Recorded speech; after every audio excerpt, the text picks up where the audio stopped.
Welcome to Talk Dirt to Me, where two farmers shatter myths and take on the top issues facing America's farmers. Here's your hosts, Logan and Bobby Lee. What's up, everybody? Yes, not the temperature. No, I mean, I guess it technically is up a little bit.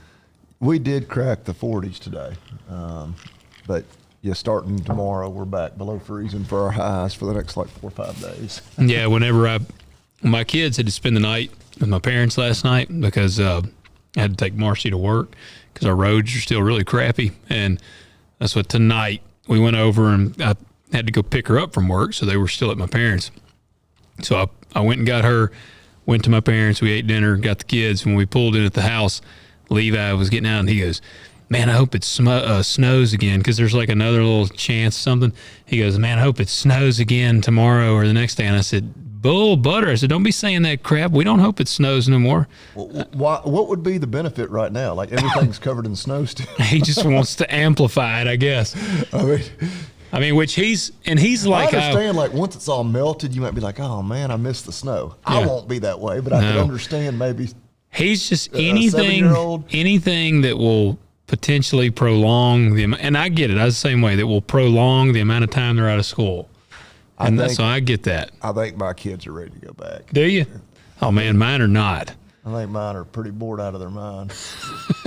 I think Levi would be fine if school never went back. Which I know a lot of our audience is well aware, but what did we end up with, about 8 inches or so? I never even put the ruler out there. When I went and measured, I didn't use a ruler, but it was, I still had a little bit left, so I figured it's about 8 inches. Yeah. No, I don't know. That's what, just from stomping around in it and everything. That's what I figured. That's what I kind of was thinking. I mean, but it was weird, man. The first day, we got really good snow. And I went out, and it was like dry snow. Like early Saturday morning when I first got out, and it was some huge flakes. It was. Down. Yeah. But it was dry. Like you could not make a snowball. Like it wouldn't pack. But then we got it switched to the sleet and stuff. And then I went out, and it's like a layer of ice over the snow. Like it was some sledding snow. Did you do any sledding? I did not, man. My kids are going to grow up thinking I'm an asshole, probably because I am an asshole, I guess. I mean, you didn't do any sledding? Man, y'all got some good hills out there. Dude, I'll be honest. I fucking hate the snow. Like I'm there now. Like I would never like freaking out, but like it's a total pain in the ass. Oh, I mean, there's nothing good about it. It absolutely is. Yeah, it's pretty for about 4.5 seconds. Yeah, and then you're like, okay, let's see some green grass. No, I'm totally on the same page with you. I took them. They were begging. I was like, all right, let's load up and let's go. And kind of long story short, without boring you with all the details, is we're out there like sledding, and it's a big, tall hill. It's a pain in the ass. I mean, you got to walk back up. Walking up's the worst part. It builds character, I guess. But while we're out there, I realized the problem that I had on the farm. Nothing major, but I don't know. I'm already just a little bit anxious, a little, just God dang it, everything. Got to make sure all the water troughs, the water hydrants don't freeze up on me. So that's the other thing. Like a lot of times we'll get snow, but it's like 30 degrees and it's going to be like 45 the next day. Yeah. And it's going to warm right back up. And it was not. It just got colder and colder, really until today. And I was like, all right, kids, y'all both went down the hill one time, load up. I got something I got to go do. Like, I got to. And in reality, I didn't have to do it at that moment, but I was like, I can't. So what was it? I won't enjoy myself as long as this is going on. Yeah. I don't know. And so, my kids, and I hate that because I'm like, I went sledding as a kid. I enjoyed it. I don't want to ruin their childhood. But I'm like, no, this is not fun. I want to know what the farm issue was. I'll tell you off air.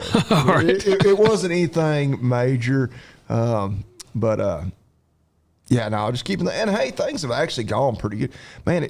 But it's getting to be a pain in the ass. Well, it is. I mean, like the first day, I was like, okay, this is good YouTube footage, so I'm at least like, all right, this one will do good on YouTube. Everybody's like, crazy winter storm, snow everywhere, yada yada. And now it's just like, no, everything takes me about 3 times. Just walking. Oh, it does. Well, and like you bust through, and if you're like me, you hyperextend your knees every time. Like I'll walk, and when it busts through, my knee like buckles, and I'm like, gosh. Yeah, and in spots, it'll be firm enough, and I guess frozen enough, you can walk on top, and you're like, oh, this is so nice. It's like walking on any other day of the year. You know what? And then you just start breaking through, and just it's the reference that you won't understand that I thought of when we were out there was Legolas. Do you know who Legolas is? No. He's the archer elf in Lord of the Rings. And at one point, they're going through like this overpass or something. It's horrible snow. And I guess elves have the ability, he doesn't fall through the snow. So like all of them are having to like wade through this awful snow, and he's just walking on top of it. I know why snowshoes exist. I do too. I told my wife that. I said, damn, I need some snowshoes. Oh, there's been so many things. Like if we were guaranteed to get this kind of weather and it stick around as long as it has every year, there's so many things that I would buy that right now I'm like, as soon as I buy that, we'll never have weather like this again for another 20 years. Well, we haven't had like you said, it's been a long time since we've had anything really to this caliber. And I mean, we went sledding. We've done a good bit of sledding, and we went Tuesday, and it was like the fastest sledding I've ever done. Well, and I hate that we didn't make an effort to get out there and do more. Which I'm actually off tomorrow, and so I may try. There'll still be plenty tomorrow. Yeah, but yeah, and because that's the thing, like for us to get 8 inches of snow, it's not unprecedented at all. I mean, that's a big snow for us, but it happens, once every few years. But the fact that it's just hanging around this long. Well, I had a buddy today ask me. He was like, "Man," and now this dude lives in like Pennsylvania, so they get they're way up north, and he said, "Man, I kind of get tickled." He said, I see all these videos, you guys down south. And he said, y'all just fall to pieces whenever you get this terrible snow. And he said, I just don't understand. And I said, well, you got to realize, like, we don't have the infrastructure. Like, our infrastructure is not set up for this. And I was explaining, he's like, man, do they not salt the roads there? And I said, some of the main roads get salted. But I said, like, most of the back roads don't get salted. Well, and even like plows and stuff, like, they're limited where they even go. And I said, man, we're just not used to it.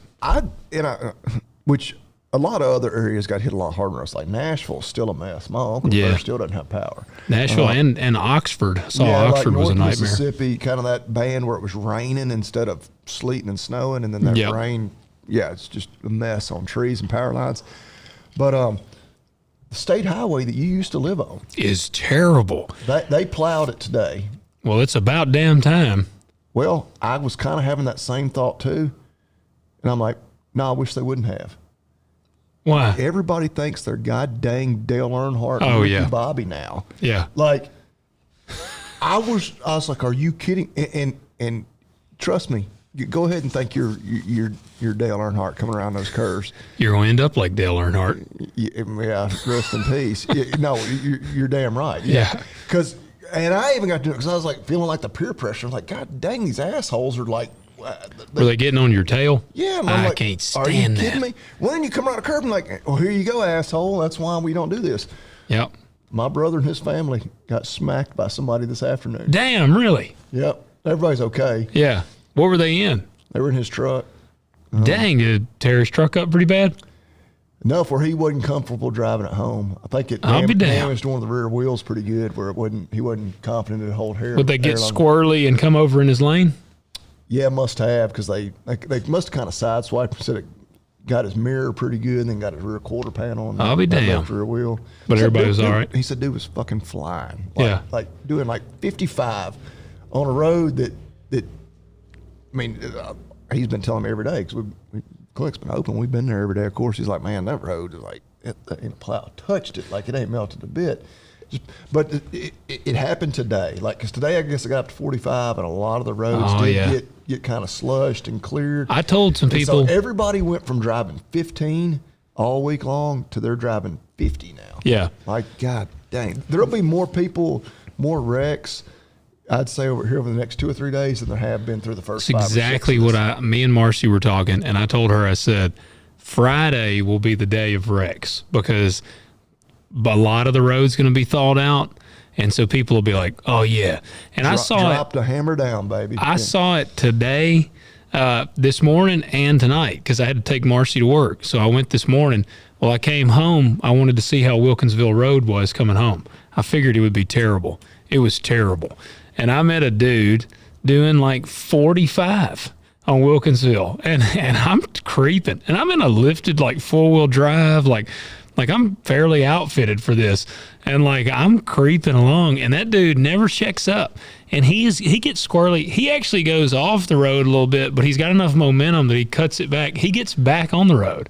Well, what actually made me even madder, because my brother called me, on his way home to get them, somebody flipped him the bird.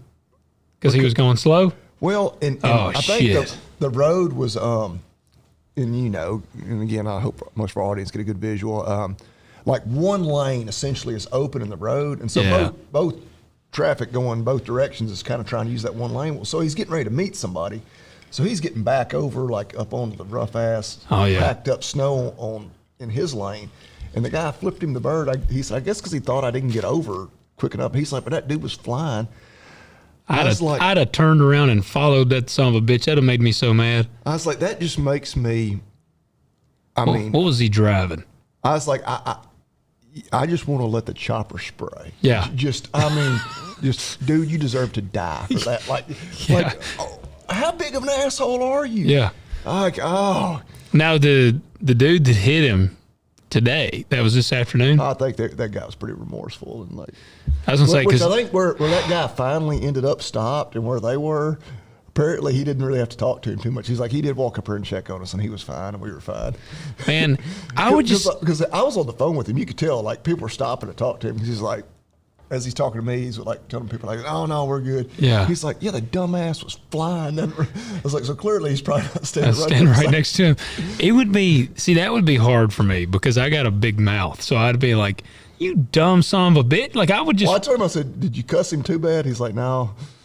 I'm like, "Yeah." He's a little more chill though. Like I feel like but man, damn. And I'd have probably been chill with that because I mean. Like he was just driving too fast, but the guy that was driving too fast and then flipping you off because he's pissed that you're not. I might have just rammed him. That's where I'm like, it's a good thing. I'd be looking for his vehicle. Like, yeah, I would. Have you ever seen? I know you hadn't seen it. The movie with Russell Crowe. Dang, what is that? Angry or he's the road. It's about road rage. It's fairly new. I cannot remember the name of this movie. It's definitely road rage. Like I had secondhand road rage, just him telling me this story. Well, he becomes a murderer for road rage. That's possibly where I could be in that situation. Like it just made me so mad, and part of it was because I was already kind of worked up because he was calling me because he'd had the wreck, and he was like, "And hell, before that, I got flipped off by a guy because I wasn't driving fast enough or getting over it." And I was like, "Oh my God, I just want to, like, you just want to beat something." Beat them to death. Go ahead and say it. You just want to beat their head into hamburger meat. Just beat them to the point where they're probably not ever right again. Yeah. You know? Yeah. Well, that's true. Yeah, it'd almost be better to kind of turn them into like almost a vegetable. Yeah. Where they can still function, like make a living for themselves, but they're just not ever right again. Yeah. Yeah. Well, I always said I wanted to like there was this one dude I really didn't like at all. I thought he was just a real dirtbag. And I got some friends that are down for some shady shenanigans. And I had called one of them and I was like, "Man, this guy, we just need to mess him up." And they were like, "You want to like break his legs?" like break his legs to a point where like he probably won't ever quite walk right again. And for a little while I was like, I think I do. But we never did. I never committed that act. Not wheelchair bound, but like uses a cane. Like, yeah, he'll have to use a cane again. He won't run. Like if he saw you coming, he's going to really draw up because he can't run from you. Yeah. But no, I get that, man. But I can't remember the name of that movie. But basically the gist of it, Russell Crowe's wife, I don't remember if she's having an affair. He's had a real bad morning. And yeah, he's like driving somewhere. And he's actually, if I remember right, I think he just murdered her and her lover and set the house on fire. Oh, shit. And so he's already like, he's a few steps ahead of you. That escalated quickly. Yeah. He's just a couple steps ahead of Bobby Lee. But he he like gets at a stop sign, and this car, she blows the horn at him because he's sitting there for just a second, and he like, because I mean the dude he's probably not quite thinking real straight after what he just did. I mean, and you know, if I murdered some people and set them on fire, like my brain would probably not be just dialed in 100%. But he's hesitating to take off when the light turns, and she doesn't give him the like friendly like, you know, like the little toot. She like lays on the horn. I feel like an asshole if I even give somebody the toot. I can't even do it. I have to really sit there a while. Like I'm have to be like, I'm about to miss this light. But she lays on the horn. And so then he pulls up next to her, and she's got like her kid in the back, and he rolls the window down. He's like, I'd appreciate it if you just, you know, next time just give me a little toot. Like, how about an apology for that? And she's like, I'm not apologizing. So she was just kind of being a bitch. And he's like, I'm having a pretty bad day. And she's like, I'm having a bad day. And then finally he's like, you're about to find out what a bad day is. And like the whole rest of the movie, he's just trying to kill her. Like he goes on, I mean, he just becomes a like.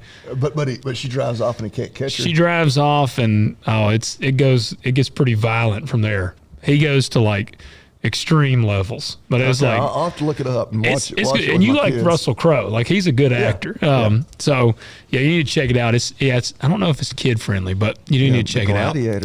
Gladiator, man, he's built a little differently in this one than he is in Gladiator. But we got some emails. But you said, is that the topic you wanted to talk about? No, I mean I was going to mention that one because it made me mad. Hey, before we go much further, we forgot to mention our friendly online ag retailer. We got to mention them, and we got another rating from a fellow Tennessean. Let me see if I can pull this up. You guys, we've said before, y'all leave us some ratings, we'll read them. So this just a couple days ago, we've hit 334 ratings on Apple. 5 stars out of 5. Giddy up. Love the show. As a farmer in Middle Tennessee, I can relate on a lot of the issues y'all talk about. Stay classy. Comes from CJ. Appreciate you, CJ. There we go. And a shout out as well to our friend in Marble Creek. We're drinking out of our glasses here if you're watching on YouTube. Yeah, go Vols. Our basketball team seems to have turned it around. Vols for you, and the T, he said, for me, since I'm not a huge sports guy, is T for Terminator. There you go. So there you go. We got the T. That's clearly the power T. But yeah. Well, the Terminator's pretty powerful. Yeah. I believe this one's trademarked. Yeah. Yeah, it's even got the little copyright. Yeah. Oh, it does for the Terminator. No, and I'm not a. No, man, I know you watched that game last night. Overtime thriller.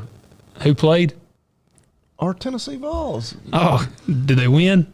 Yeah. Okay. I wouldn't be talking about it if they didn't. Well, that's true. Yeah. I can't say that I watched it, though. I did watch some sports this weekend. Justin Gaethje and Patty, did you watch the UFC 324? I did. It was a badass one, man. It was a good one.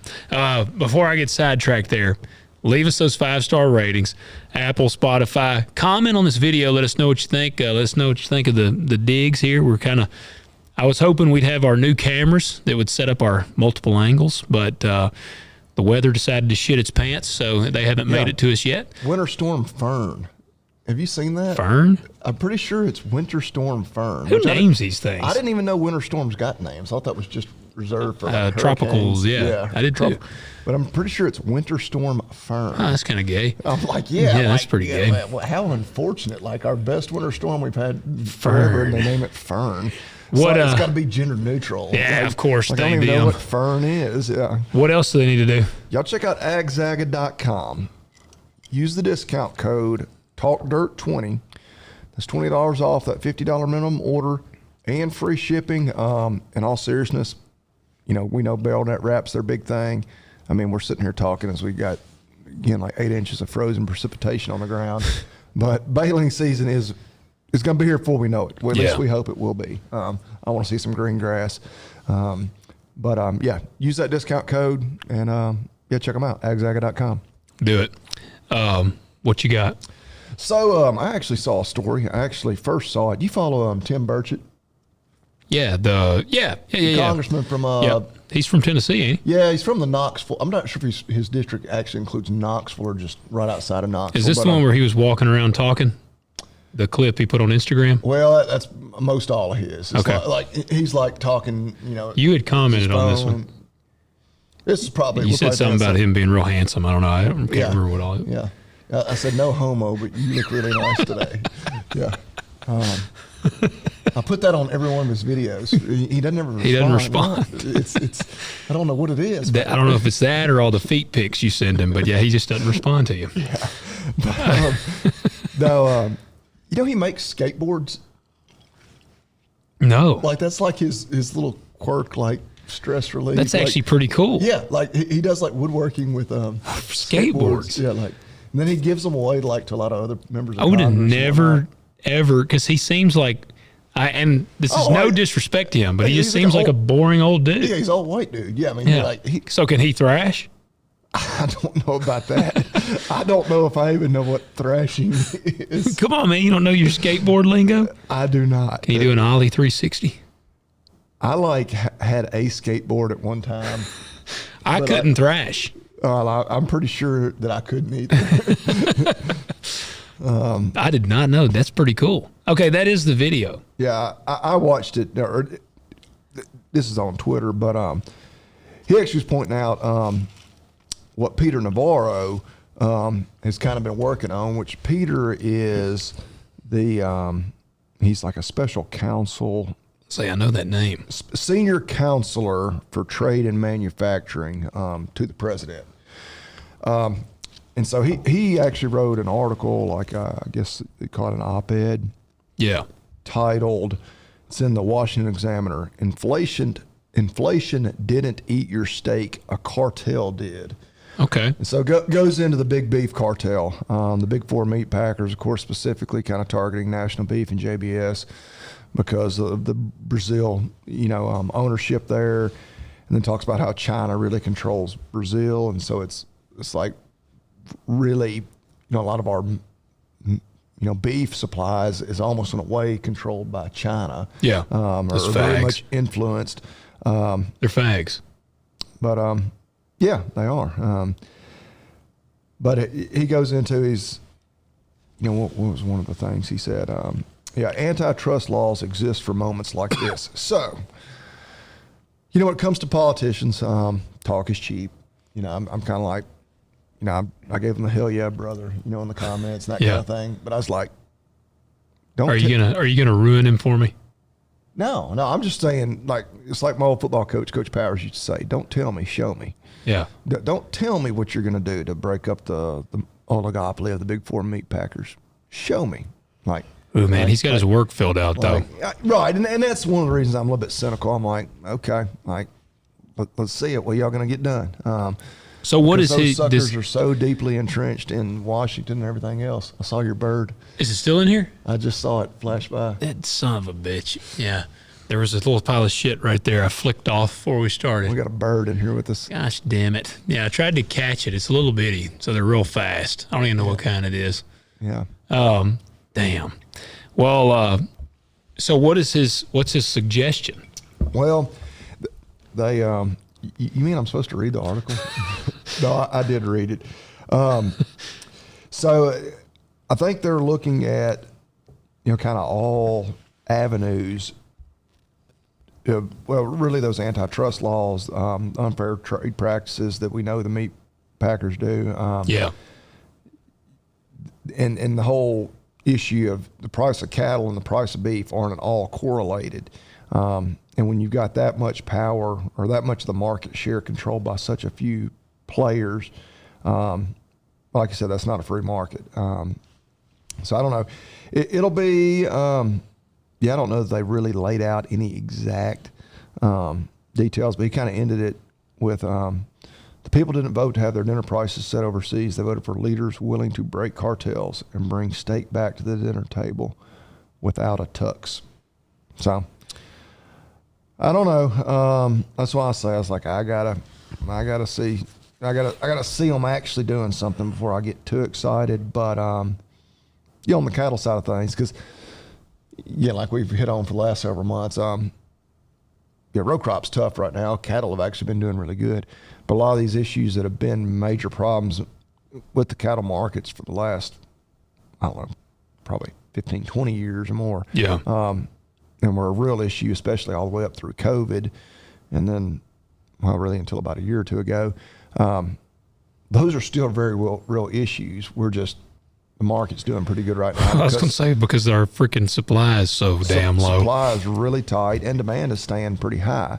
The supply is historically low still. Like, it's wild. Well, that's the thing. Statistics. We're importing an enormous amount of beef out of Brazil. Yeah. And obviously, and from other sources too. But, when two of the big four meat packers are from Brazil, obviously, they want us to import as much, their meat from down there as they possibly can.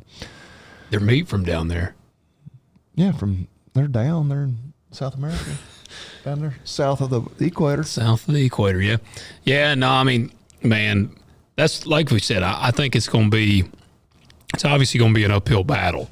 But I mean, the fact that it's the biggest industry group, air quotes, in the cattle industry, right there on top of that. Yep. Oh, I see it. I need a pellet rifle. That's what I need. Oh, right. Shit. Y'all didn't know this was going to turn into a hunting show. Yeah.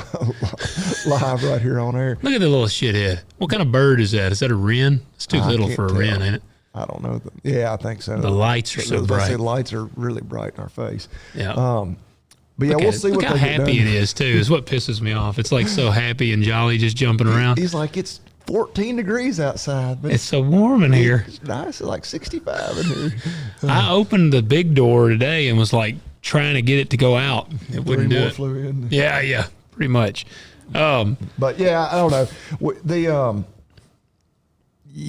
the NCBA is going to fight tooth and nail against anything they try to do, and they sit here and act like that was one thing I commented that you may have read where I commented that to Burchett. I was like, don't fall for, you did, if the Tennessee Cattlemen's Association tries to slow you down on this, or the NCBA tries to slow, y'all down on the national level on this. You need to join. I said, don't fall for it. NCBA is controlled by the meat packers. Tennessee Cattlemen's Association, like a lot of state cattlemen's associations, is an affiliate of the NCBA. So you got to take any stance they take, especially if it's on an issue that involves the meat packers, you got to take it with a grain of salt. You need to join NCBA. No. You need to. Why? Change the shift from within. Well, you need to infiltrate. I had that conversation with a guy today. I was on a Zoom call today with a dude that's in the industry, and we were talking, and one of his big axes that he grinds is the big four meat packers dominating. And he's like, and I told him, I said, well, and obviously you got the NCBA who's supposed to, or he brought it up actually. He said, you got one of the largest lobbying groups there is, and they're supposedly representing the cattlemen, the independent beef guys, but they cater to the big four. I said, yeah, NCBA. And I said, we got to join them to infiltrate and change those damn bastards. And I started more at the state level, and I did not get super involved. Again, we're kind of, and not totally throwing all the shade at TCA, but we're over here in West Tennessee. All their meetings it's a little harder for us to get to because we're on one extreme side. Where do of the they state. meet?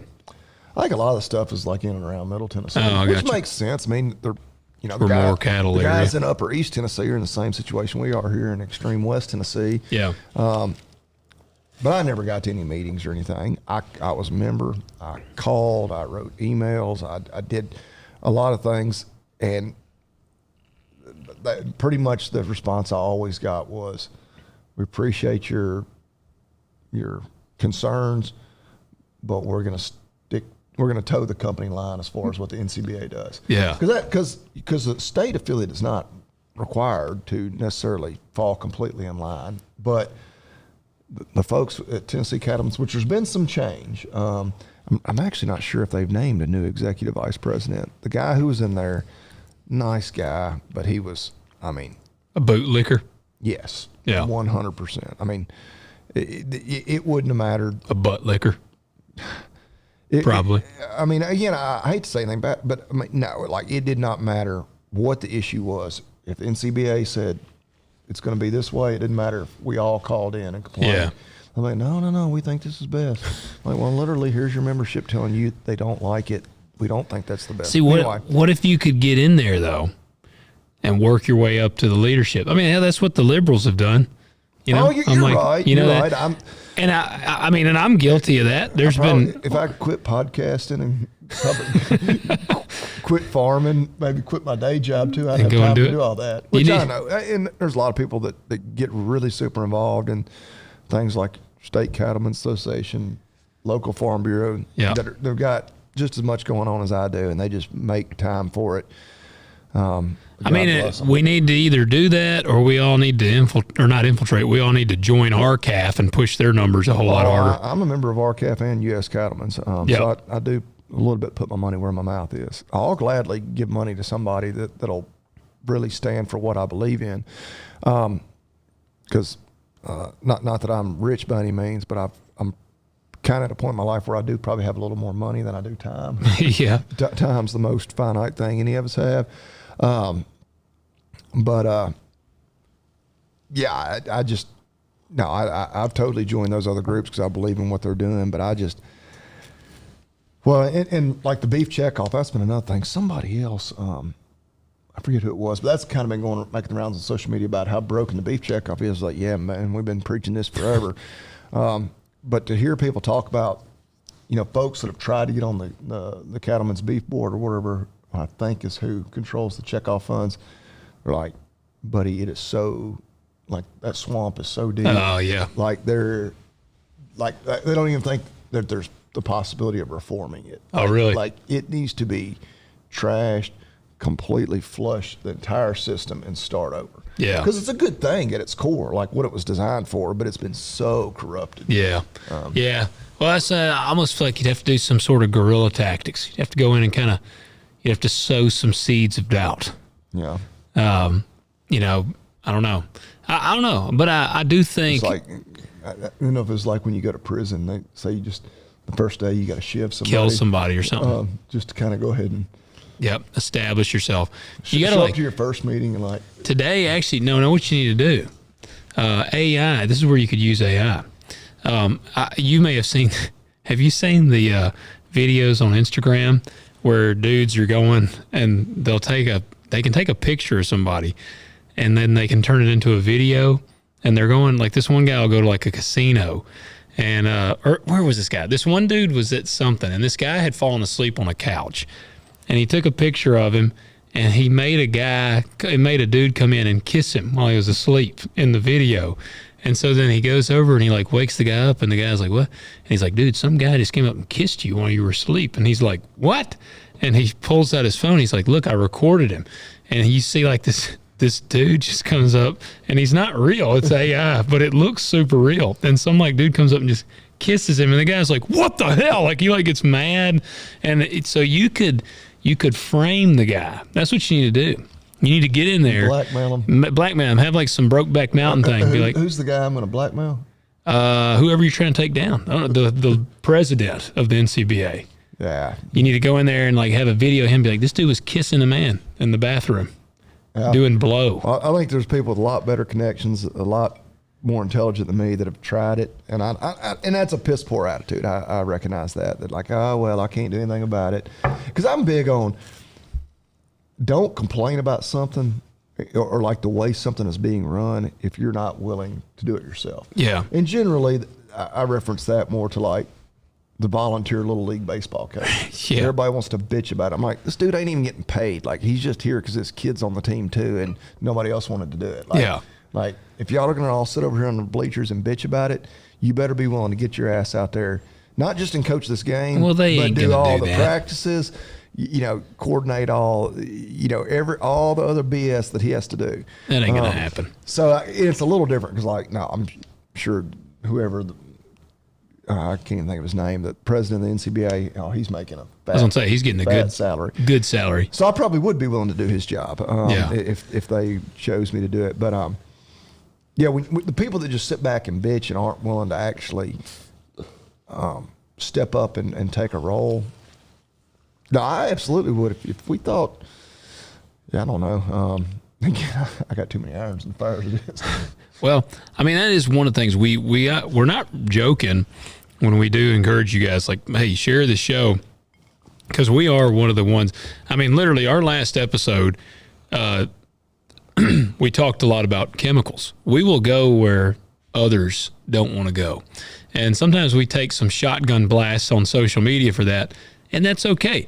I had someone message me the other day, and it was after our last episode, and we went really deep into glyphosate.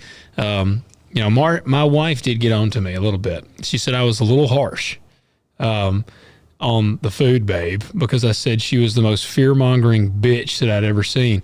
And she was like, now you don't know if she's a bitch. She was like, she might be really nice. Well, I mean, maybe you're using that as a term of endearment. That's right. Yeah. That's my, that's my bitch. Yeah. I mean, when I get home tonight, I'll be like, all right, bitches, let's get to bed. And I'm talking to 3 dogs that are in there, and they all 3 are females. Like, that's true. Come on, bitches, let's go. Yeah. Well, I've had to teach my kids, like, you can use the word bitch when you are using it properly and not as a cuss word. Yeah. Willis goes out and he's like, come on, bitches, let's go to recess. Well, no, you got to be talking to a dog. But we are willing to go into enemy territory, I guess. And so I'm only halfway joking when I say, like, we need to grow this show to push it where we can actually, I want to rattle the cages. Hell, that's kind of the game plan. I mean, that was and I mean, look, if we believe it, or if it's something that's a fact and it's true, why don't you put it out there? I mean, that's just the way it is. So let me tell you what I was told today. So our last episode, we were pushing back on this HB 0809 Tennessee bill. And that was the one that, grants some immunity to the pesticide manufacturers. And Sean Ryan was one of the ones we talked about. And he had put out a video, and it was very, I mean, for lack of better terms, it was very fear-mongery. And I had talked to some other friends in the industry, and we were kind of like, man, Sean seems like a pretty cool guy. He seems like a level-headed dude. Like, wish we could get him to the farm and show him the farm. Like, man, look, this is where we farm. This is what we grow. Here's the chemicals we use. Here's why we use what we use. Here's why we're not using it in excess. And, like, just show him and explain. And I contacted somebody today that has pretty deep connections with him to try to see about if we could do that. And they were like, it'll never happen. And I said, really? And he said, man, the chemical thing is so unpopular today that he would never touch that. And I said, seriously? And he was like, man, he said, I'm just telling you. He said, he is not going to come out there because he said on social media, and he said, and unfortunately, this is true. He said, but the chemical thing is such an unpopular route on social media that he said, I don't think he would ever touch it. You mean as far as like him coming out on the other side and being like, you know what? Yep. After being out on the farm, I understand it's maybe not pretty much, as black and white as we made it out to be. Yeah. Wow. They were like, man, he won't touch it. And I was like, that's kind of crazy though. That's just kind of wild. And I could where I lose a little respect there is if he had just totally said, like, look, I'm not going there at all. Like, it's not a subject I'm educated enough on to have a strong opinion on. I'm just going to sit this one out. Yeah. But he didn't. Like, he came out extremely hard on the other side, which is fine. Like, that's his opinion. But at least be willing to hear the other. But to say that I'm not even going to come to the farm because I might actually see it from their point of view, and that could be problematic because I can't have that opinion because it's too unpopular. Yeah. Now, in his defense, I did not speak to Sean. This was from somebody just predicting. Yeah, a close source for him that was basically like, he's not going to do it. Now, I mean, maybe if I could talk to him, he would be like, yeah, I'll come out, because he's in Nashville. Like, he's not very far from us. But yeah, I mean, and that's what sucks, because I told this dude, I said, man, that's the hard part. I said, because like, our show has grown. We've got a pretty wide reach, but we don't have, I mentioned the food babe. She actually has like almost 3 million followers. And Sean, I think, has like 1 million followers. Which I don't even follow her. I know she does, like, it's the whole glyphosate is bad thing, but is that everything she's built her brand on? Not just that. She's just, she was the one that like, she stormed Kellogg's over taking the food dyes out. She like staged like a protest outside Kellogg's or something. And some people were talking, like a lot of people, that's when I kind of learned about her. She was staging protests there, and like some of the people were saying she kind of went viral for something like that. And they were like, she's not that. Some of the people I heard talking about her were like, she actually knew nothing was going to happen. This was kind of like a staged thing, but it looks really good online. Yeah. And so I was more or less told from some somewhat inside sources that she's just a clout chase. Like she's very much, she's chasing that. And that's kind of why I was so harsh about her. All for the gram. Yep. She did it all for the nookie, as Limp Bizkit would say. Yeah. I love some Limp Bizkit. You still listen to any Limp Bizkit?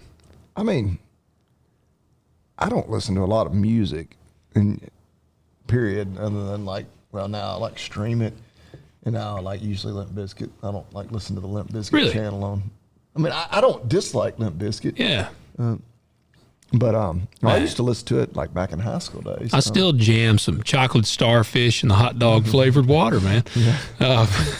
But no, so it is frustrating though, because that's what we're up against. And so that's why we really do like, man, come on, share this. We have a good time. I've talked about, Limp Bizkit, but we have a good time, but also we actually do have a pretty good idea of what we're talking about. And so we want to try to just raise the awareness, whether that be around chemicals, whether that be around the big four. And actually our homeboy, Vaden, did you see what he's up to? He's making some headlines right now. I did.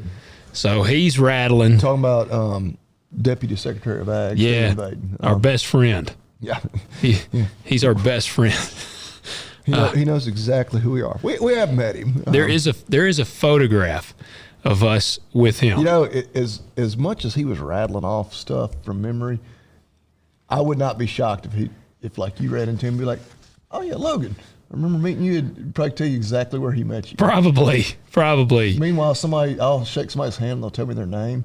If they immediately like, what did I tell you my name was? I'll be like, that's one of my worst nightmares, that somebody's going to tell me their name, and then like 2 minutes later, they're going to be like, what is my name? You know what I've noticed? And I mean, this is not a shocker, but people that are really good at that, they'll repeat, like, when you say, hey, my name's Logan, I'll say, well, hey, Logan, it's good to meet you. Like, if you say a person's name 3 times, it's cemented in your memory.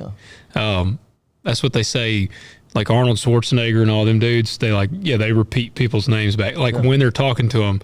Bert Soren was telling me that, like when he met him, Arnold's like, Bert, how are you doing, buddy? And he'll be like, so Bert, what have you been up to? Like he'll make sure he says his name, and it like cements it in your head. That makes sense. I mean, Arnold's a politician. I mean, he's there's people that I've seen polished 1,000 times and probably have said their name 1,000 times. And if they walk up to me today, I'm like, oh, damn it. Yeah. So I just hate when I can't remember where I know somebody from. Like I know them.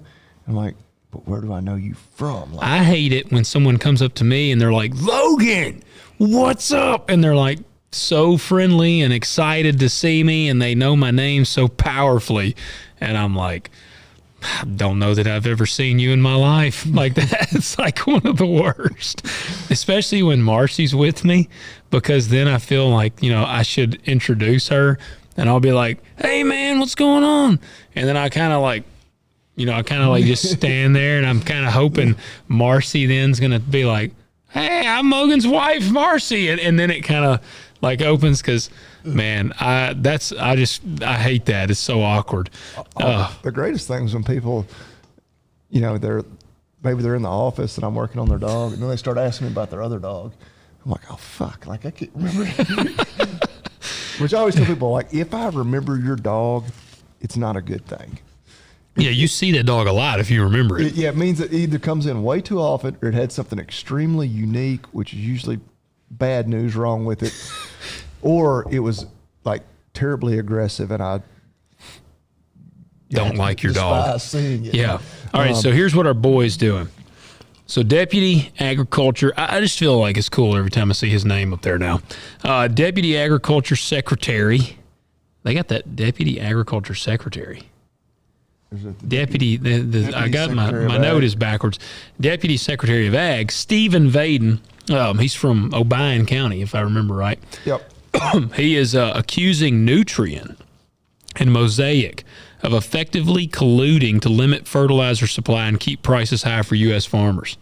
That's a lot of what's going on with meat packers. Yep, that's exactly what I thought of when I read it. Yeah, so, according to Vaden, these two companies control over 90% of North American phosphate and potash production, creating what he called a duopoly that's constraining supply and driving up cost.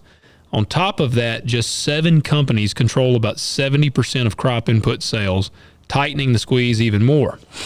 Vaden says the administration is watching closely and is willing to step in to increase competition if necessary. He specifically pointed to a new potash mine being developed in Saskatchewan, widely believed to be BHP's $10 billion+ project, as potential competition that could break the duopoly's grip. He also warned that USDA is on the lookout for any attempt by Nutrien or Mosaic to undermine new market entrants. So bottom line, the administration is signaling that fertilizer pricing and market concentration are firmly in their crosshairs. But he's not done there. Like I said, man, Vaden, Bobby and I both were like truly very impressed with this cat. I want to get him in the show, like bad. Now, he had like some deadly looking sons of bitches guarding him walking around. I don't know if they're going to like stand at the edge of the table, but I didn't even notice that. I don't know how you didn't see it. They looked like dangerous fellas. They were like just chilling in like their little suits. And it did look like he'd like rip your Adam's apple out if you like walked over there. Yeah, I didn't even, I guess they were doing a good job of making blending in. Yeah. So he's also gunning at farm equipment manufacturers, who is like, oh man, I'm like, I was talking about last episode, the food babes, people loving when she posts ban all herbicides. When I read about Vaden going after the farm equipment manufacturers and fertilizer, I start foaming at the mouth. And it says here, he also went after farm equipment manufacturers, especially on the whole right to repair thing that, John Deere's been under heat about. He said the administration believes farmers should be able to repair their own equipment, calling industry efforts to block illegal. He confirmed that the FTC is currently suing John Deere and other manufacturers, arguing that farmers lose time and money when they're forced to wait on dealers for simple fixes. He also criticized dealer territory rules, which can penalize farmers for buying from a dealer outside their assigned area, and mandatory OEM parts, which limit competition and drive up ownership and operating cost. Vaden argued that when you combine restricted buying options, repair limitations, and forced OEM parts, manufacturers gain excessive pricing power, hurting farmers at every step. So now John Deere has responded to Vaden. And what they said was, they said farmers can buy from any Deere dealer nationwide, no penalties for shopping outside. And they said they support the right to repair through tools like Operations Center Pro Service, which allows farmers, independent shops, or dealers to handle repairs. But this is, a lot of that is kind of like they're trying to cover their ass, obviously, because they're under supreme heat now from them. But it's basically just what we have been screaming about is all the consolidation. One of the big things that Vaden is hitting on is if you were to boil it all down, it's the lack of competition. Yeah, too few hands, control everything. Yes, and that has been our problem. When Bobby Lee and I were in Anaheim, I don't know if you heard the dude, when we were at that, the banquet dinner the last night, and I was walking by, we had done the podcast, and I had mentioned paying $300 and something a bag. Yeah, the guy stopped us. Yeah, and he was like, man, where are you paying, what kind of seed are you paying $300 for? I said, man, it was DeKalb or something. And he goes, I said, what are you paying? He goes, I paid $200 a bag. And I said, from where? And he told me where, and we were just kind of cutting up back and forth. And he said, Pioneer actually just bought this company. And I said, well, when I see you next year, you're going to be telling me you paid $300 a bag. But that's the damn problem. Like, it was... They buy up their competition. They buy up the competition. I mean, there used to be independent seed dealers all over the place. there used to be all kinds of equipment manufacturers, or equipment companies or dealers. I mean, all around.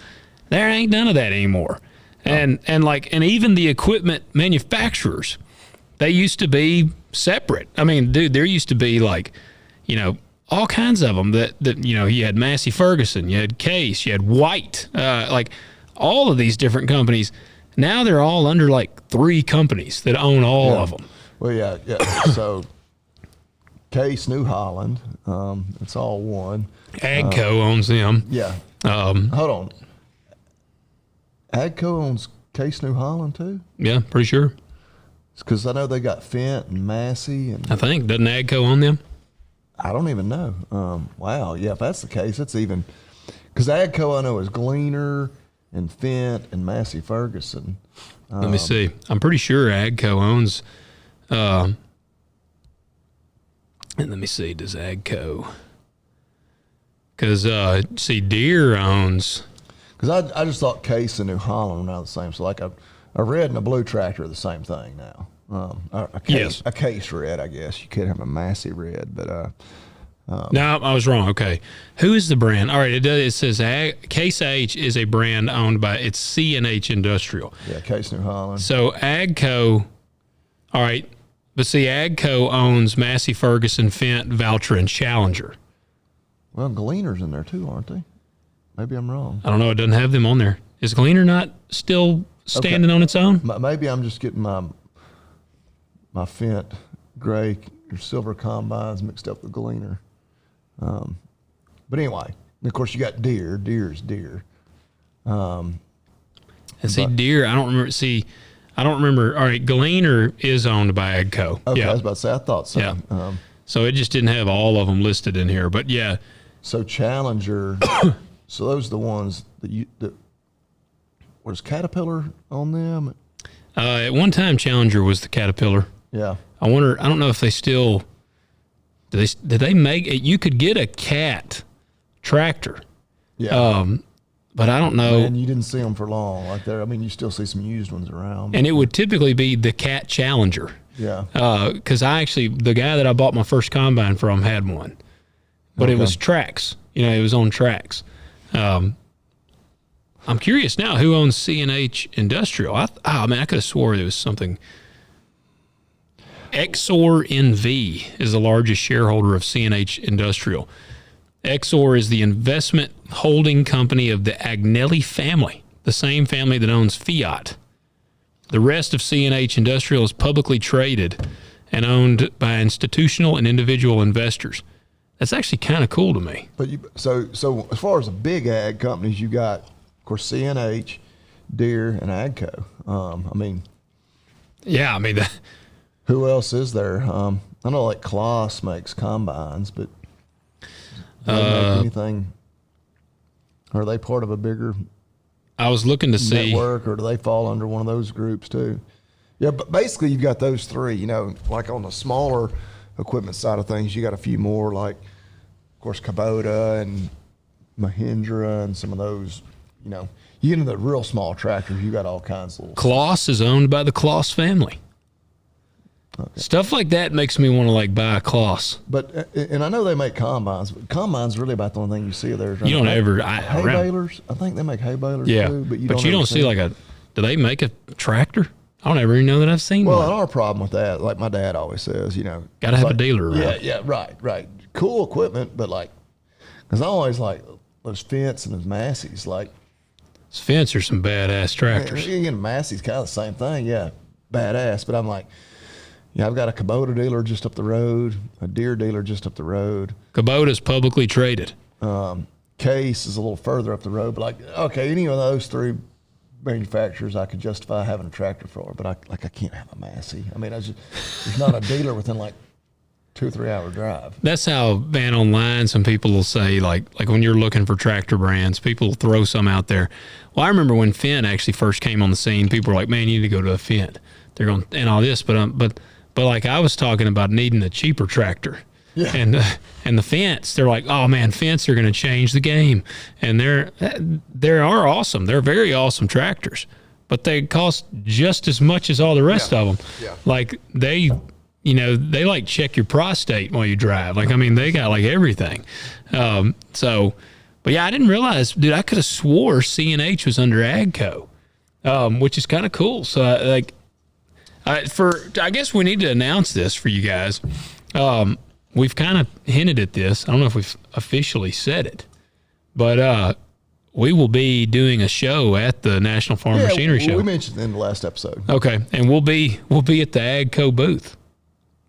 I guess we will. Yep, we will be in the AGCO booth, and one of the people we're talking about buying up all these companies will be in their booth. They what I would love to do is if they'd like to sponsor us by giving us a tractor or two. I mean, well, and I think Case is part of that deal. See, that's why I thought that AGCO and Case. So I was about to say, in my mind, I thought those were kind of the big three as far as like the big ag. Yeah, the CNH Industrial. Deere, CNH, and AGCO were the kind of the three separate companies. Which, yeah, of those three, I probably think AGCO is probably the coolest. Deere's just Deere. I mean, everybody knows who Deere is. You almost got Deere fatigue. Yeah. It's like, it's just not even because cool anymore. People used to, I remember there's people that don't do anything farming and they got John Deere stuff. Yeah. Case actually was kind of the one, like I remember the International Harvester logo. Like my dad, one time they had gone somewhere and he came back and he brought me a hat. It was like camouflage and had the IH on the front. And it was always kind of cool because people that weren't farmers didn't wear it. Like it wasn't like John Deere. Like you had to be a farmer to wear it. And they used to right there in Memphis, they had the Harvester plant, the factory down there. Yeah. I think some of my kinfolk, I think on my wife's side, worked there. My dad tells a story all the time about driving one of those 656 International tractors home from down there. Yeah.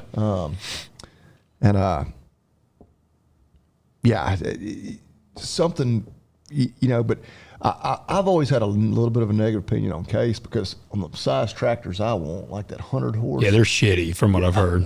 That's what I've never driven one, so I feel bad even saying that. Yeah. But I've heard a lot of people say like those smaller utility size tractors, 120 horsepower and under, the Cases are junk. Yeah. I'll add that like Bobby Lee said, I have never drove one. I've only heard that. And that's actually hard for me to say because it's like a truck. At the same time, like I know guys that, they love this brand. I got my brand preference. I honestly think in a lot of ways that's probably how they are. But you also don't see a lot of red tractors in that size. Yeah, you don't, and not especially around here. It's mostly John Deere's or Kubotas. Yeah, you see a few blue ones. Yeah, you see a few more blue than you do red, which again, I think they're basically the exact same thing. Yeah. So that's where I'm kind of the big manufacturers, and I'm kind of leaving Kubota out of that. AGCO's just always kind of drawn me in because it's not Deere. It's just because there's something cool about just being a little different too. I asked here who is more independent, Case IH or Deere, and it says here Case IH is far more independent than Deere. So John Deere is owned by Deere and Company, publicly traded, strong influence from Wall Street, institutional investors, shareholder return pressure. Strategy is heavily driven by software, data, and ecosystems. Case IH is owned by CNH Industrial. It's majority influenced by the Agnelli family holding company. They're publicly traded, but less Wall Street driven, more long-term industrial ownership, less dependence on software lock-in for margins. It is one layer removed from Wall Street pressure compared to Deere. From the farmer reality, Deere is most vertically integrated. And I could see that. Tightest control over software, diagnostics, repair, all that. Case is still corporate and still big, but it's slightly more flexible, more openness to third party. At one time, Case IH used to be like the cheap muscle. It's kind of, there's always been an element to me that, as 1066. Oh yeah, dude, I love that tractor. But I've always kind of had, I think, I love to, I like to lift weights. I just love power. I've always been like an overkill guy. Like I like big caliber rifles. Did you watch Home Improvement? I do. I love home improvement. Yeah. More power. Yes. Tim the Toolman Taylor was always. My kids love that show now. But that's how I am. I'm an overkill guy. I mean, that's why I got a 338 Lapua. I love that gun. But man, there's something about like a tractor that's built for power, like not even necessarily comfort. I remember Timmy, God rest his soul, the badass mechanic we've referenced. Dad and them had bought that 5488. I remember I drove it home when they bought it. I hate that tractor, but it rides like a damn log wagon. It will beat your brains out. It's got a cheap vinyl seat that gives you the worst swamp ass. I had like ridges in my ass crack. I had such horrible galled ass after driving that thing. But yeah, it had no power steering either. Like you remember, I know you drove it home. The thing was terrible. But that tractor, Timmy had it in the shop and he was going through it. And, you know, that was a 200 horsepower tractor. Back in the day, that's a bad son of a bitch. And Timmy was like, man, I'm going to tell you what, this tractor, he said, I can turn this son of a bitch up so hot it'd melt the stack in two. And I said, really? And he said, oh, man, he said, them cases, he said, man, you can crank the horsepower out of them. He said, a Deere just can't handle, like, the output that these cases can. And so, like, I've always... because Deere is like comfort. You know, if I'm trying to think same era, if you told me I had to sit in a John Deere 45, 55 or that case 5488 all day long, I'm sitting in that John Deere all day, every day over that case. But in terms of sheer power, that case, it had more power and it had the capacity for more power than the Deere. But man, that Deere's always like been the more comfortable of the tractor. Like Dad's always said Deere is like over-engineered. Like they've always kind of gone that extreme. Case used to be like, we just want capable tractors that got the power to do what you need them to do. And wish they go back to that. And that's what I'm saying. Like, because now... But they've tried to play the game to catch up with Deere. Yeah. And to me, I mean, and I guess I can't, like, I've never looked at their books. I don't know but I'm assuming they're making profit. But like in my mind, I'm like, they've kind of cut out the niche that they were in. Right. Like they were the cheap, they were the affordable muscle. Know what's your secret sauce. Yeah. Right. Yeah. And I mean, because as bad as it may pain you to admit it, you'll never be Deere. No. Just be who you are and be good at it. I'm going to tell you something that might offend some of our listeners right now. A John Deere will always have a stronger resale value than a Case IH. I don't care if you're a red guy, no matter how hard it is, if you're, you get an angry boner hearing me say that, but it's just the truth. Without a damn fact, you cannot get as much money for a used Case IH as you will for a used Deere. They just hold their resale. Deere holds its resale value higher than essentially any other brand. And that is just a proven fact. So it offends some people, but it's just the truth of the matter. Yeah. So speaking of the truth of the matter, y'all need to go listen to the root of the matter. Bobby Lee and I were on the root of the matter. That was a Tennessee Farm Bureau's thing with Lee Maddox, the legend. Lee Maddox. Maddox. Root of the Matter from Tennessee Farm Bureau is the name of that podcast they do. I've actually listened to several of theirs lately. Their latest one is with I saw that. Stephen Vaden. I have not listened to that one yet. I will probably get that done tomorrow. I saw that because I was like, dang, they must have nabbed him at the. I wonder if they were able to nab him in Anaheim. I'm sure it was. If I was betting, yeah. Yeah, thought that was awesome. I haven't listened to it yet, but I definitely will. But yeah, we got a couple of emails. Let's see, we got a. Yeah, I was looking. You talking about those tractors and holding value? Here's a 4240. It's on Facebook, so I mean, but it's supposed to be really clean. 34,500. Yeah. And I mean that's a tractor that's 40 years old, and I'm almost certain that's more than it would have cost brand new.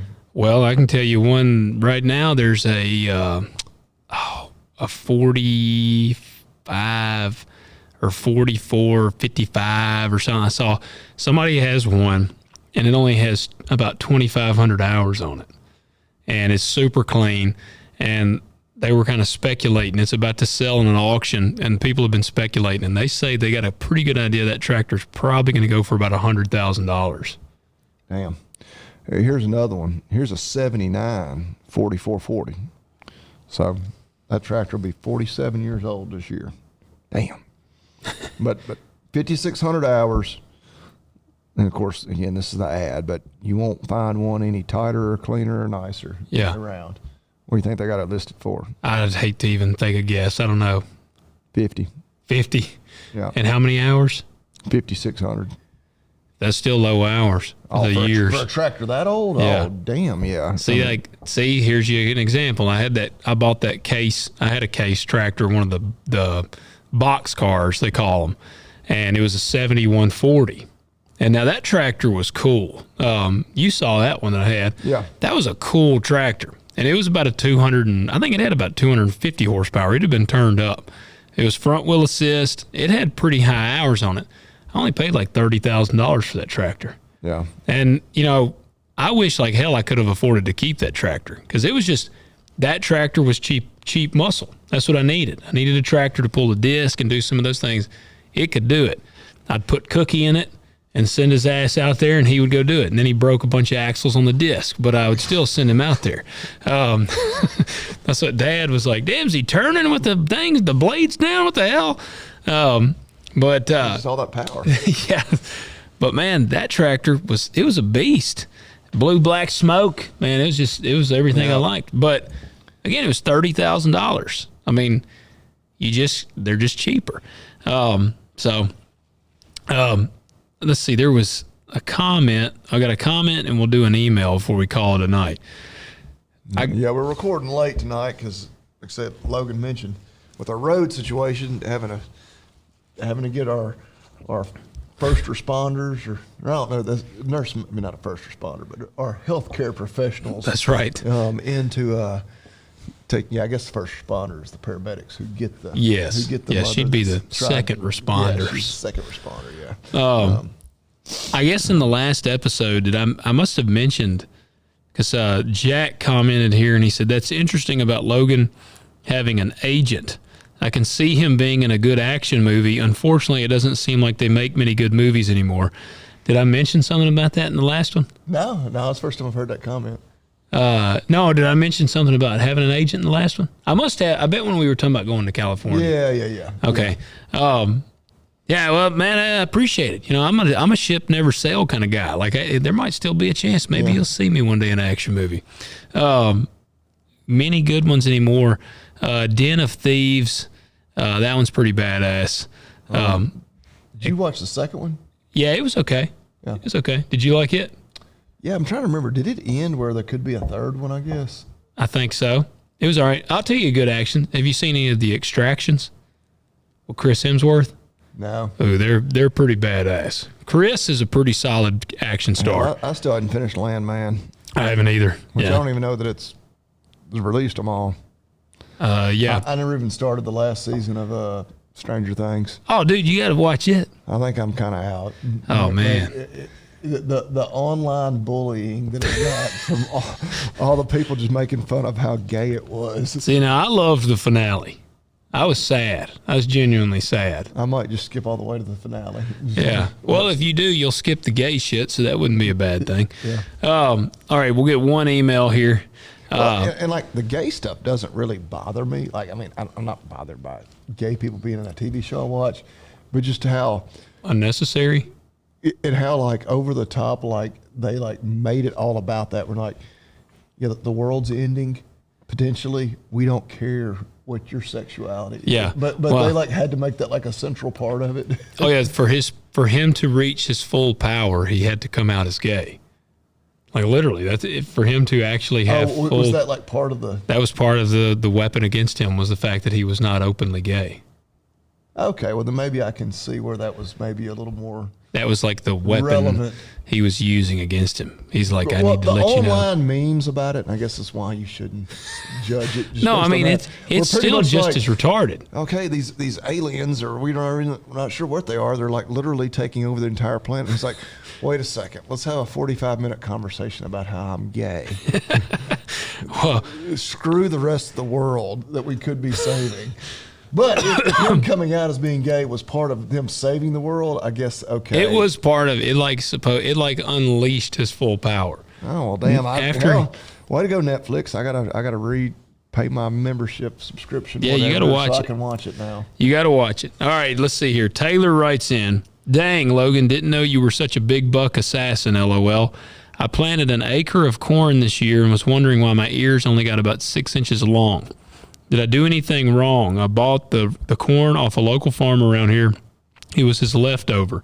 All I know was the bag said decal. Thanks for the awesome podcast. Your friend from East Tennessee." All right. Hey, Taylor. Was this one we're obligated to mention 6 inches? That's pretty big ear. Pretty big ear. Yeah, that's a hell of an ear. Yeah, man. I mean, that's above average. Yeah. Well above average. Yeah. Yeah. It's like the damn water hoses you bought that time. How big around are they? Yeah, the girth is a pretty important thing. And actually, if you're calculating the yield, you do count around. You don't just count rows. Yeah, if you got a lot of rows around, you're going to have a pretty good yield. Yeah, I might have 50 or 60 rows around. That's right. I might not. I'm not going to hit the bottom, but I'm going to scrape the sides. But to be honest, without knowing much else, I'd say probably just a lack of nitrogen. Probably needed a little more nitrogen in the soil to beef up them ears. And I'm no agronomist, certainly not a corn farmer. It seems like that's kind of the prevailing thought. It's like when you're duck hunting and you're not shooting very good. It's like you're not leading them enough. Yeah. Like it's always like you're not leading them enough. When corn's like you're not giving them enough nitrogen. Yeah. Not giving them enough nitrogen. Or maybe or some other total lack of rainfall. Something like that. It would be obvious. I was going to say, man, it can be any number of things. I mean, to be honest with you, I would say probably it's going to be a fertility issue unless it was really dry. You just. Well, and I mean, which I guess he said his ears were only, which I guess if you only had an acre, it's hard to judge your yield on 1 acre. And I don't know what that would have been spread out over 20 or 30 acres or more. Yeah. Because I'm trying to think. I mean, there is a formula. You count down the rows, you count around the rows, and then you multiply that times your population, and then you divide that by like 90, and that'll typically give you like an estimate of your yield. And now it's roughly. And when you go out there, you pull the best ears you can find. You don't just randomly pick it. No. Yeah, you want to get the ones on the edges, or it gets a ton of sunlight, and it'll be like an ear that's like 2 foot long, and you're like, that's got to be the average. Yeah, they all look like that right out. Shit, that thing's going to average 410.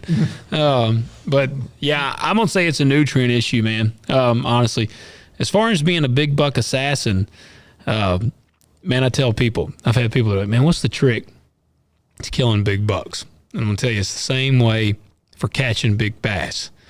You got to go where the big bass are, and you got to hunt where the big bucks are. Yeah, that's pretty much the best thing I can tell you. You just got to go. You just got to go. Yeah, you ain't going to, the old thing. Be smart about it. Like, don't just be a FUD, tromping out there every day. Don't smoke your cigarettes in the stand. Like, I've had people that have said that helps them on one of the deer hunting pages. I don't frequent the deer hunting pages anymore. Deer I've killed is while I had a cigarette. I had a cigarette in my mouth, masked the scent. Well, in truth be known, you probably had a cigarette in your mouth all the time when you're hunting anywhere. So every deer you've ever killed, you had a cigarette in your mouth. So every now and then it just worked out where the wind was in your favor. Yes. Yeah. No. Or they were rutting so hard they didn't care. They didn't care. That's probably it. Yeah. That'll make some people change. Hey, before we finish, hold on. I actually. I don't even know where this is going. Well, I got to look and see. I might have a Made in USA company. I had somebody send one to me, but unfortunately, I have not used it yet. Something that I would be willing to try and see about. Well, I'm just shocked right now. I got internet service right here on my phone. I'm in the middle of our studio. This usually doesn't have any. God, this is distracting trying to look this up. Having a hard time getting concentrated to get to see if this is Made in USA or not. Oh, man. I wonder if it'd be under... Okay, let me see. Lord, these things are expensive. Oh man, I don't guess it is. It doesn't say. I had to look and see if this was made in USA. Lord of mercy. No, it must not, because it don't say it. But did you see? You know, we're fans. We're fans of Sydney Sweeney. Did you see her new line of? Oh yeah, Siren. Siren. I mean, my Atlanta is trying to look and see if it was made in USA. Well, Valentine's Day. Obviously, he's blushing. Not at all. Valentine's Day is coming up. I was like, my wife would love nothing more than for me to get her some sexy lingerie that she will never wear for Valentine's Day. But can you even order it right now? It's sold out. It's sold out in like 2 hours. Okay, so it also, because when I went to their website. What'd you go there for? Purely to shop. I was disgusted by having to look at those women scantily clad like that. I could only look at it and it's like, my wife would look much better in this than them. That's right. That's right. I am in love with my wife. I actually truly believe that in many ways. But I was like, everything, like you can't order anything. I was like, is it not officially launched? Because like Montana Knife Company, they sell out of everything. Yeah. A lot of times if you go on and they haven't actually dropped it yet, if you didn't know any better, you think, well, they're sold out. Well, no, just the drop hasn't officially happened. But they sold out of literally everything. Because I looked at 3 or 4 different items, again, for Valentine's Day for my wife, and not for my girlfriend, but no, shouldn't even joke about that. But my girlfriend doesn't wear stuff like that. That's right. But everything is like you can't order any of it. So she literally sold out of everything. Everything in like 2 or 3 hours.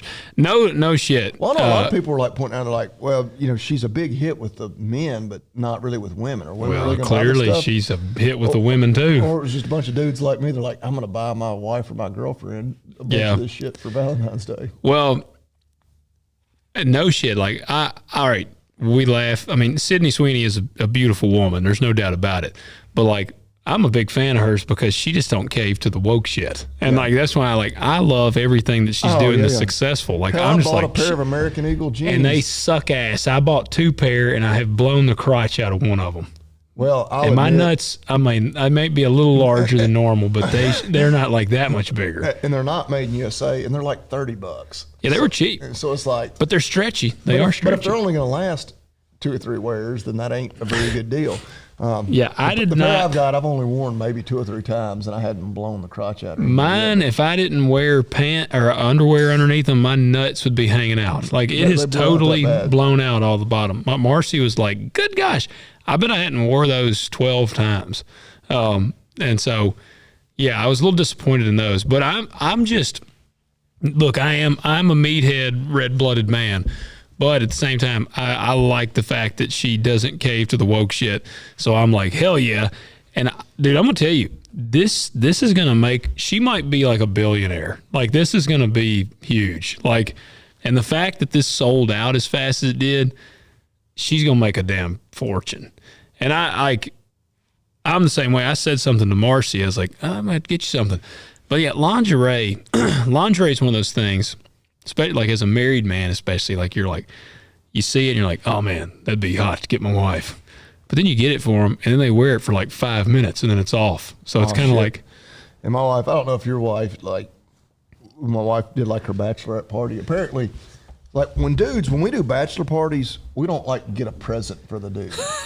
like we just go and drink and cut up and do cocaine. Yeah, I mean, with whatever happens on bachelor parties stays on bachelor parties, but there's no gifts involved. Like if you bring a gift, it might be like a bottle of liquor that gets consumed at the bachelor party. Yeah. But chicks apparently, a lot of times they do like a dirty one, all don't kinds of like sexy lingerie and stuff. Yeah. And so. Yeah, my wife has like a drawer full of that stuff. Does it get used all the time? I could not tell you. And my wife and I have a great relationship, What do you mean? Like, there's still intimacy in our relationship. The spark is still alive? The spark is still alive. There you go. It does not involve her putting on the sexy lingerie that she got at her bachelorette party. Yeah. Even though she can still fit in all of it very well. But that's the thing. Like the stuff is just literally in a drawer. It's kind of like it's like a thong. Like, man, I love a thong. But like, if the moment, without getting into TMI, without getting myself into trouble here, in the heat of the moment, when we're undressing, if I can actually convince my wife to wear a thong, and then I finally get her down to that level, they're only on for like, I'm going to see her in a thong for about 25 seconds. My wife will not wear one. Okay, well, well, that's what, but now I went on a quest. She's like, they're not comfortable. See, all right, Tommy John. You told me that, and I bought my wife some. Still didn't like it. Still doesn't wear them. Aren't they made in USA? I don't even know. But Dang. She don't wear them. Well, see, now Marcy says they're more comfortable, but she don't wear them. So I guess they ain't that comfortable. I always joke with my wife, I'm like, you're not wearing any underwear, are you? And I know good and well she is. And she's like, yes, I am. I'm like, just lie to me. Yeah. I've said the same thing. Now, I did have a friend of mine tell me that if you don't wear underwear, it'll make your dick bigger.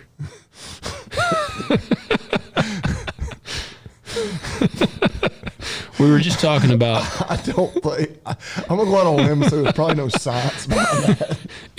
He said, "Man, I'm telling you, gravity takes its effect. If you don't wear underwear, and it just gets to hang." Now, but he was like, "But now it's just when you don't have a boner." He said, because he said when you get a boner, obviously it's the same. But he said his woman was like, "You've changed." He said, way off the rails. He said, I went like a year without wearing underwear. And he said, my woman was seriously like, you've changed. You've grown. And he's like, I know. So, I'm going to tell you, I tried it the other day. I'm questioning the science there. I tried it the other day. And it's just. Yeah, I was about to say, it's dangerous. It is dangerous. I just can't. I don't know, man. Well, depending on what kind of pants you got. Like I wore jeans. Yeah, I was about to say that. It could be a little bit. When I zip them up, I'm like, I hold the jeans way far out. I've seen there's something about Mary. Oh, yeah, that's the dangerous. That's the real dangerous. But even just the chafing, like some jeans are a little bit. Well, rough. see, it actually cuts back on the chafing. That's one of the things. Like, I got to researching this. You wear chafing underwear? I wear the. What are the longer?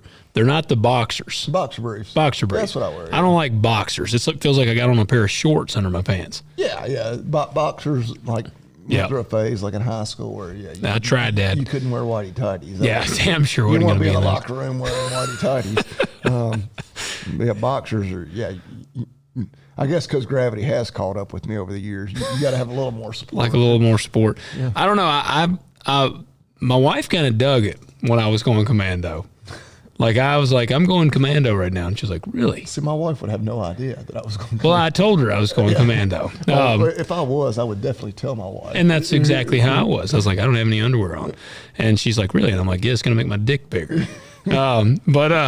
So I don't know. I keep saying I'm going to revisit it. Because I mean, this dude was like, dude, I'm telling you, it added like nearly 2 inches to his wiener size. What he told me. And I'm like, that's substantial. And he said, my woman was like, I can't get over how much bigger your dick is.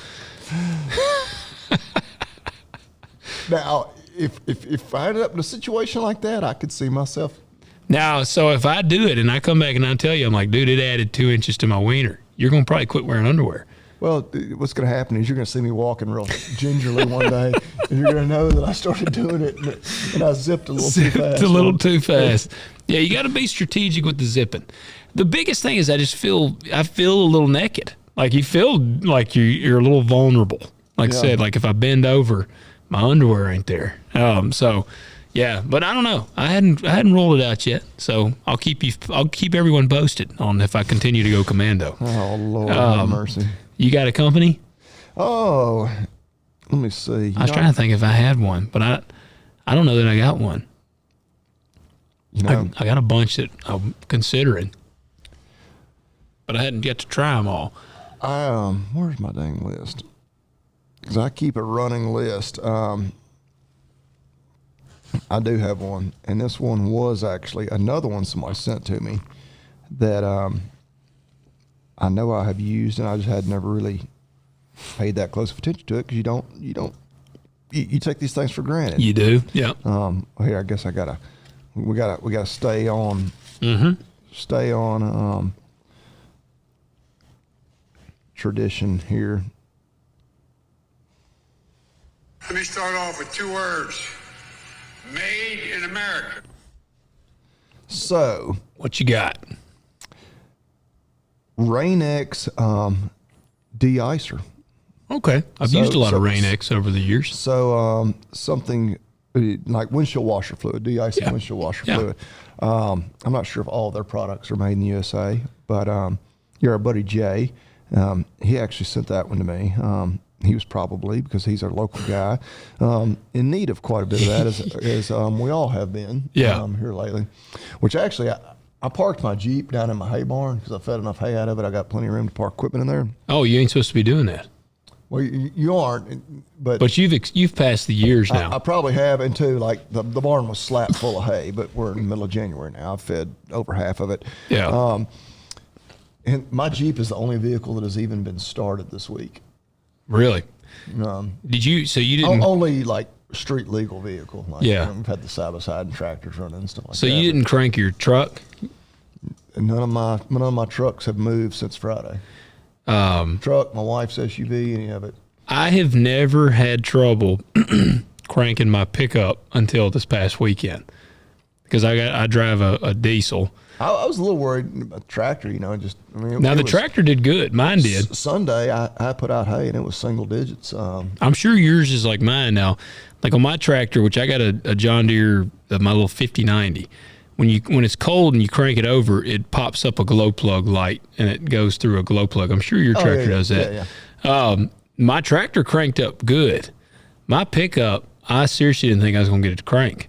Like, I've never had trouble because I'll remote start it. And, one day it was like 2 degrees or something. And I stood at the window because I didn't want to go outside, and I was cranking it. I was going commando in pajama pants, so I was like, I really don't want to go outside right now. But I was trying to crank it, and it was like turning, and a little bitty puff of white smoke would come out, and then it quit. Like it won't on remote start. It won't just continue trying to turn over until it burns up the starter. Eventually, it'll just stop. So I had to go out there, and dude, it took a long time. Like I thought I was going to pull the batteries down trying to crank this thing. And then when it finally cranked, it was like spitting and sputtering, and it took off. And for like 2 days, every morning when I would crank it up the first thing in the morning, that's how it was. Yeah. And it may have, like yours may have it too. It may have a block heater, but I've never looked for it. That old 7.3 I had a block heater. And, if you didn't have it plugged in, you could forget about it. That's how the 6.0 is up there, Dad and them's, that F450. If you don't plug it in, if it gets below like 40 degrees and you don't have that thing plugged in for a long time, it is not going to crank. I've had to move it a time or two. Yeah. Several times I'm like, I don't know what I'm doing wrong. It's like, no, that thing's just so cold-natured, it will not start. Yeah. Oh, yeah. Yeah, they are. So there you go. So de-icer by Rain-X. Rain-X, yep. I've used a lot of Rain-X over the years, man. That was the stuff, actually. I remember even back when I was in high school. Stuff like on the windshield. Cause they'd have those commercials that like dump a pail of water and it like just immediately beads off. Yeah. Yeah. I would like try to just not use my windshield wipers. And it would it does it. Rain-X is cool stuff. My wife gets mad at me. She says I don't run the wipers fast enough. Like I'm like, I'm gonna run them fast enough to keep it clear, but like the people when it's like sprinkling and they got them going full blast, I'm like, that's annoying as hell. And of course now, like her SUV, it's automatic. Marcy's car is that way, and I'm like, it goes way too fast. Like, like that's ridiculous. Like the people that invented this, why don't you just buy more wiper blades? Yeah, Marcy's car is that way. Hers is automatic. Like if you turn it on the lowest setting, then it goes automatic. But hers is sporadic. It'll be like, and then it'll stop, and then all of a sudden it'll be like, I'm like, oh shit, I can't see, and then it'll be like, and go, like it like lets it build up, or then it don't. It's too inconsistent, and so it bothers me. Yeah. So we all go get you some de-icer, and guys, we do ask that you leave us those 5-star ratings on Spotify, on Apple. If you're going to be at the National Farm Machinery Show in Louisville, we will be there February 11th We will be there Wednesday and Thursday. Yep. I guess you may be there part of the day on Friday. I'll be there part of the day on Friday. See, I'll be that way on Thursday. Well, I guess I'll be that way on Wednesday and Thursday because we're driving up on Wednesday and then I got to come back. But yeah, that's what we're doing. We're going to leave Wednesday morning, head there. 3 o'clock, we will be on the stage at the AGCO or the Acres TV. At the booth, yeah. Yeah. We'll be doing a show there. Like I said, I think we're going to get about 45 minutes. Come by and see us. We will have stickers. We'll sign your baby. We'll sign your baby. Like Ricky Bobby. Bobby Lee will sign your titties. Ricky Bobby, did he do that too? Hey, he might have signed some I think titties. He signed like a woman's. Yeah, I think he did. Like they kept it PG-13. Like Yeah, he was just like yeah. up on. I think he did. Upper boob. Yeah. wife, I think, is going to be there, so I might have to be careful doing that. Well, that's why I said Bobby Lee will sign to you. I'm not trying to get in trouble. But yeah, because my wife will also be there. Not saying I would do that if my wife wasn't there. I don't want to neither of us want to get ourselves in trouble here. We are both very happily dedicated to our wives. Yeah. We talk a lot of shit on this show, but both of us, there's a funny thing. I was telling a guy. I'm confident I can't land a woman hotter than my wife, and so why would I even, Same. But I was telling someone about the show, and it's funny, like, we talk a lot of shit. Neither of us have any experience with cocaine, but we talk a lot about cocaine, but we have no experience with it, and we're both insanely loyal and dedicated to our wives. So we both outkicked our coverage proudly. So, yeah. But no, we would love to see you guys. We would love to have you come up and talk to us. And like I said, I'll have some stickers there. And which, like we mentioned it, we had a bunch of people in Anaheim. We did. It was awesome. Overwhelming. Like this is awesome. Like people actually listen to us. Yeah. Yeah. One dude had a tattoo of us on his back. That was like the coolest thing. Kind of like a Joe Rogan moment. Yeah. He was like, hey, if somebody comes to Louisville and you have a tattoo of us on there, or even just the Talk Dirt to Me logo, I might give you my truck. Like if someone came up to me, I may would just give you my truck keys. Like I'd be like, dude, you earned it. So guys, we do ask that you leave us 5-star ratings on everything. Comment on this episode. Let us know what you thought of the episode. And if you got any topics you want us to talk about, reach out to us on here or go to talkdirtpodcast.com. We've got a lot more emails to get to. We're going to get to them. I promise. We may get to some of them in Louisville. But send us all your comments that you want us to address at talkdirtpodcast.com and go to the contact page, submit your questions on there. And yeah, guys, do that. And what else do I need to do? Check out agzaga.com. Just type it in your little search engine or your web browser. Go on there, shop around, fill that shopping cart up. You got $50 minimum in there. Talk Dirt 20 is the discount code. You'll take $20 off. You'll get it shipped for free. Boom. Hey, they got, talking about this winter weather, they got a lot of heaters and different things like that too. Do they have the radiant heaters for chickens? They what I'm talking about? It's kind of like, it almost looks like a TV or something. Like it's kind of a rectangular thing. Bobby Lee using his DuckDuckGo over there. Old damn grandpa over here. What? He's got his. I probably don't have time to look it up here like live as we're listening, but yeah, I don't know what you'd call it, but it's like the little heating thing, and it stands. It can be upright. There you go. Agzaga has them. Right, they do. I'd hate to think they didn't have that thing. And if you buy one of them, you can immediately use the code and get $20 off. Yeah, they're $59.99, so it's going to cost you $39.99, and it's going to ship for free. That's pretty damn good. That is pretty damn good. Yeah, you can't beat that with a stick. If you don't use that, you're gay. So, do it, guys. Go on there, order it. Don't be gay, and come see us in Louisville. We'll still have one more episode in studio, and then we'll be in Louisville. Really? Is it just one more? Yeah. Man, is it that quick? Isn't it that quick? Oh, shit, you're right. Yeah. Bobby Lee's going to be getting nervous. Will that be the one for that week? Like we'll record it on Wednesday there, and we'll have it ready to go here? Or I'll probably take my laptop. Yes, all right. Yeah. All right. I'd hate to think it wouldn't. All right, guys. We'll see you next week. Yep. Y'all take it easy.